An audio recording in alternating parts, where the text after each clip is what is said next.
பகவான் மகாவிஷ்ணு எடுத்த அவதாரங்கள் பல. அதில் முக்கியமான அவதாரங்களை அதில் வியாச முனிவர் ஸ்ரீமத் பாகவதத்தில் விவரிக்கிறார். இரண்யாட்சகனால் பாதாள லோகத்திற்கு கவர்ந்து செல்லப்பட்ட பூமியை மீட்டு வெளிக்கொண்டு வர எடுத்தது வராக அவதாரம். பக்தியே முக்கியம் என்ற சாஸ்திரத்தை விளக்குவதற்காக எடுத்தது நாரதர் அவதாரம். அத்ரி முனிவருக்கும் அனுசூயா தேவிக்கும் மகனாக தோன்றி பிரகலாதனுக்கும் அலர்கனுக்கும் உபதேசிக்க எடுத்தது தத்தாத்திரேயர் அவதாரம்.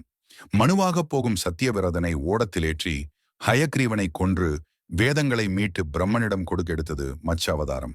தேவர்களும் அசுரர்களும் அமிர்தத்துக்காக பார்க்கடலை கடைந்த போது அதை தாங்க கடலடியில் போய் எடுத்தது கூர்ம அவதாரம்.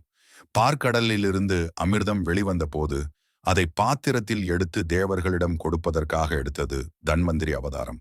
அசுரர்களை ஏமாற்றி தேவர்களுக்கு அமிர்தத்தை பங்கிட எடுத்தது மோகினி அவதாரம். தன் பக்தன் பிரகலாதனை துன்புறுத்திய இரண்யகசிபுவை கொல்வதற்காக எடுத்தது நரசிம்ம அவதாரம்.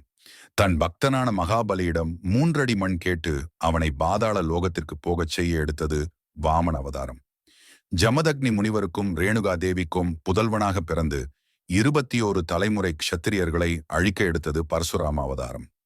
வேதங்கள் மிகவும் விஸ்தாரமாயிருந்ததால் அவற்றை 4ஆக வகுத்து பரவச் செய்யும் பொருட்டும் தருமங்களை உபதேசிக்கும் பொருட்டும் எடுத்தது வியாச அவதாரம். ஈராவணன், கும்பகர்ணன் மற்றும் அரக்கர்களை கொன்று முனிவர்களை காப்பாற்றி சத்தியத்தை நிலைநாட்டுவதற்காக எடுத்தது ராம அவதாரம். கம்சன், சிசுபாலன், தந்தவக்ரன் முதலிய அரக்கர்கள் நீண்ட நாள் வாழ்ந்ததனால் அவர்களை கொன்று பூமி பாரத்தை குறைக்க எடுத்தது பலராமன் மற்றும் ஸ்ரீகிருஷ்ண அவதாரங்கள். கலியுகத்தில் அதர்மம் மேலிட்டு தர்மம் அழியும் போது அந்த தர்மத்தை மறுபடியும் நிலைநாட்ட பகவான் எடுக்க இருப்பது கல்கி அவதாரம். இந்த அவதாரங்களில் பகவான் முழு அம்சத்துடன் அவதரித்தது ஸ்ரீகிருஷ்ண அவதாரமே. இந்த அவதாரத்தின் நோக்கம் நடக்கும் கலியுகத்தில் இன்று வாழும் மானுடர்களுக்கும் பிறக்கப் போகும் மானுடர்களுக்கும் நல்வழிகாட்டி தர்மத்தை உபதேசிப்பதே ஆகும்.